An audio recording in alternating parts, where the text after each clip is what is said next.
शिवाय नमस्तु भयम। दोस्तों, आप सभी लोग जानते हैं कि 30 जनवरी 2026 यानी शुक्रवार को पड़ रही है माघ मास की शुक्ल पक्ष प्रदोष व्रत। और दोस्तों, ये वह तिथि है जो माघ मास में पड़ने वाली सबसे बड़ी तिथि है, क्योंकि ये शुक्रवार के दिन पड़ रही है और इसका बहुत ही बड़ा और विशेष महत्व होता है। पूज्य गुरु जी ने कहा है कि अगर कभी भी मौका लग जाए और माघ महीने की प्रदोष व्रत शुक्रवार को पड़ जाए तो आप लोगों को 5 गेहूं के दाने वाला उपाय तो अवश्य ही करना चाहिए। इन दोनों का संयोग बहुत ही कम आता है। इसी के साथ में गुरुजी ने अपनी शिव पुराण कथा में बताया है कि इस दिन आपको एक 5 गेहूं के दाने वाला उपाय तो आपको अवश्य ही करना चाहिए, क्योंकि ऐसा दिन पूरे साल में सिर्फ एक ही बार आता है। गणेश जी के ये 3 महा उपाय होने वाले हैं जो आपकी समस्त मनोकामना को परिपूर्ण करेंगे, समस्त बाधाओं को दूर करेंगे। देखिए, पहला जो महा उपाय है विशेषकर बुद्धि, ज्ञान और विवेक की प्राप्ति के लिए होने वाला है, और दूसरा जो महा उपाय है हमारे जीवन से धन संबंधित सारी परेशानियों को दूर करने के लिए होने वाला है, और तीसरा जो महा उपाय है हमारे जीवन से सारे संकट, कष्ट और बाधाओं को दूर करने के लिए होने वाला है। देखिए दोस्तों, पूज्य गुरु जी की कथा को सुन करके और समझ करके ही आपको समझाने का पूरा प्रयास करूंगा। लेकिन दोस्तों, वीडियो में आगे बढ़ने से पहले वीडियो को लाइक करें। चलिए दोस्तों, बात करते हैं प्रदोष व्रत पर किए जाने वाले पहले विशेष उपाय के बारे में। देखिए, इस उपाय को करने के लिए मात्र आपको 5 गेहूं दाने लेना है। इसी के साथ आपको एक तांबे के पात्र के अंदर शुद्ध जल ले लेना है। देखिए, यह जो उपाय है विशेषकर आपके जीवन से जितने भी संकट, कष्ट और क्लेश है उन सभी को दूर करने वाला है। देखिए, सबसे पहले तो आपके पास जो 5 गेहूं के दाने हैं उन्हें आपको थोड़ा सा गीला कर लेना है। देखिए दोस्तों, ये जो उपाय है विशेषकर ये उपाय भी हम सुबह से लेकर के शाम तक किसी भी समय कर सकते हैं। देखिए, सबसे पहले आपको 4 गेहूं के दाने भगवान शिव के शिवलिंग के सीधे तरफ जहां गणेश जी का स्थान होता है वहां पर आपको ये गेहूं के दाने रख देना है। देखिए, गेहूं के दाने को रखते समय आपको ओम गण गणपति नमः इस मंत्र का कुल 11 बार जाप करना है। ये जो 4 गेहूं के दाने हैं आपको भगवान शिव के शिवलिंग के सीधे तरफ गणेश जी वाले स्थान पर समर्पित कर देने। अब दोस्तों, आपके पास जो एक गेहूं का दाना यानी कि 5वां और अंतिम जो गेहूं का दाना बचा है उसे आपको उस जल के पात्र के अंदर डाल देना है, और गेहूं से युक्त ये जो जल है आपको भगवान शिव के शिवलिंग पर समर्पित कर देना है। श्री शिवाय नमस्तु भयम इस मंत्र का जाप करते हुए देखिए, जल समर्पित करने के बाद आपको भगवान शिव से और भगवान गणेश से प्रार्थना कर लेनी है कि हमारे जीवन में जितने भी संकट, कष्ट और क्लेश हैं उन सभी को आप दूर करें।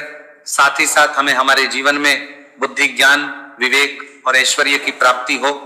इस प्रकार से कामना करते हुए आपको यह पहला महा उपाय भी कर लेना है।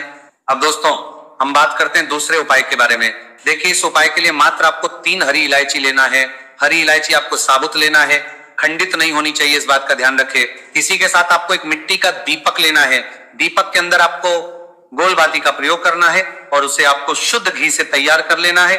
इसी के साथ आपको एक तांबे के पात्र के अंदर शुद्ध जल ले लेना है और ये तीनों सामग्री लेकर के आपको पहुंच जाना है भगवान शिव के मंदिर में। देखिए, हरी इलायची जो होती है हमारे जीवन में धन पदा को बढ़ाने का कार्य करती है, और हरी इलायची महालक्ष्मी को भी बहुत प्रिय होती है। साथ ही साथ हरी इलायची भगवान गणेश को भी प्रिय होती है, जो आपके जीवन से सारे संकटों को दूर कर देती है।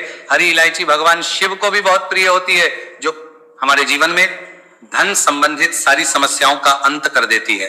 देखिए, आपके पास जो 3 हरी इलायची है उनमें से आपको सबसे पहली जो हरी इलायची है भगवान गणेश जी वाले स्थान पर समर्पित कर देनी है। ओम गण गणपते नमः इस मंत्र का कुल 11 बार जाप करते हुए देखिए, दूसरी जो इलायची है आपको भगवान शिव के शिवलिंग पर समर्पित कर देनी है। देखिए, अब जो आपके पास एक जल का पात्र है उसमें से थोड़ा सा जल आपको जहां आपने पहली हरी इलायची समर्पित की है गणेश जी वाले स्थान पर वहां पर समर्पित कर देना है, और अंत में जो आपके पास थोड़ा सा जल और बचेगा उसे आपको पूरा जल भगवान शिव के शिवलिंग पर शुक्र महादेव का स्मरण करते हुए आपको यह जल समर्पित कर देना है।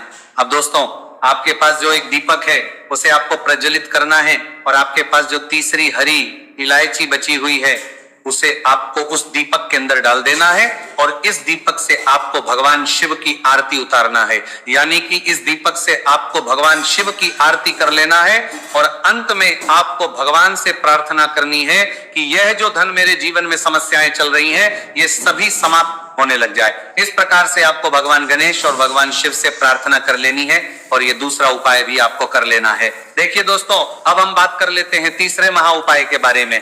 देखिए दोस्तों, इस उपाय को करने के लिए सबसे पहले हमें मात्र 7 हरे मूंग के दाने लेना है। देखिए, हरे मूंग के दाने से भगवान गणेशा हमसे अति शीघ्रता से प्रसन्न होकर के जो भी मनोकामना है उसे परिपूर्ण कर देते हैं। तो इस प्रकार आपको 7 हरे मूंग के दाने लेना है। हरे मूंग को लेते समय आपको ध्यान रखना है कि ये कहीं से भी खंडित नहीं होने चाहिए और साथ में आपको एक तांबे के पात्र के अंदर शुद्ध जल ले लेना है। देखिए, ये जो उपाय है विशेषकर बुद्धि और ज्ञान की प्राप्ति के लिए है। यदि आप चाहते हैं कि आप बच्चे हैं वह हमेशा ज्ञानवान रहे, पढ़ने में उनका मन लगे, तो आपको शुक्रवार प्रदोष व्रत पर यह उपाय करना है। देखिए, ये जो उपाय है आप सुबह से लेकर के शाम तक किसी भी समय कर सकते हैं। देखिए, बहुत से लोग पूछते हैं कि क्या ये उपाय हम घर पर भी कर सकते हैं? तो विशेषकर आप ये उपाय घर पर नहीं कर सकते हैं। देखिए, ये जो उपाय है आपको केवल और केवल मंदिर में ही करना है। देखिए, आपके पास जो 7 हरे मूंग के दाने हैं उन्हें आपको सबसे पहले तो थोड़ा सा गीला कर लेना है। अब देखिए दोस्तों, आपके पास जो 7 हरे मूंग है उनमें से आपको 4 हरे मूंग के दाने अपने सीधे हाथ में लेना है और श्री गणेशाय नमः या फिर ओम गण गणपते इस मंत्र का जाप करते हुए ये जो 4 हरे मूंग के दाने हैं आपको शिवलिंग पर सीधे तरफ जहां गणेश जी का स्थान होता है वहां पर समर्पित कर देना है। अब देखिए दोस्तों, आपके पास अभी भी 3 हरे मूंग के दाने और बचे हुए हैं, तो उनमें से आपको एक हरा मूंग का दाना माता अशोक सुंदरी वाले स्थान पर समर्पित देना है और फिर एक हरा मूंग का दाना नंदी जी का जो पैर उठा हुआ होता है वहां पर आपको समर्पित कर देना है। अब देखिए दोस्तों, आपके पास जो 7वां और अंतिम हरा मूंग का दाना बचेगा उसे समर्पित करने से पहले आपके पास जो जल का पात्र है उसमें से थोड़ा सा जल आपको भगवान गणेश जी वाले स्थान पर समर्पित करना है। फिर थोड़ा सा जल भगवान कार्तिकेय जी वाले स्थान पर समर्पित करना है। फिर थोड़ा सा जल माता अशोक सुंदरी वाले स्थान पर समर्पित कर देना है और थोड़ा सा जल आपको मां पार्वती के हस्तकमल यानी कि कटी वाले भाग पर समर्पित कर देना है। अंत में आपके पास जो जल बचेगा उसमें आपके पास जो 7वां और अंतिम आराम होंगे उसे आपको जल के पात्र के अंदर डाल बनाने वाला देना है और उसके बाद आपको भगवान शिव के शिवलिंग का अभिषेक कर देना है। श्री शिवाय नमस्तुभयम इस मंत्र का जाप करते हुए जल समर्पित करते हुए आपको यही प्रार्थना करनी है कि मेरे में या फिर मेरे घर में जो ये समस्याएं हैं ये सारी समस्याएं दूर हो जाए। ऐसे आपको प्रार्थना करनी है कि हमारे घर में बुद्धि ज्ञान और विवेक की प्राप्ति हो। इस प्रकार से आपको यह तीसरा महा उपाय कर लेना है।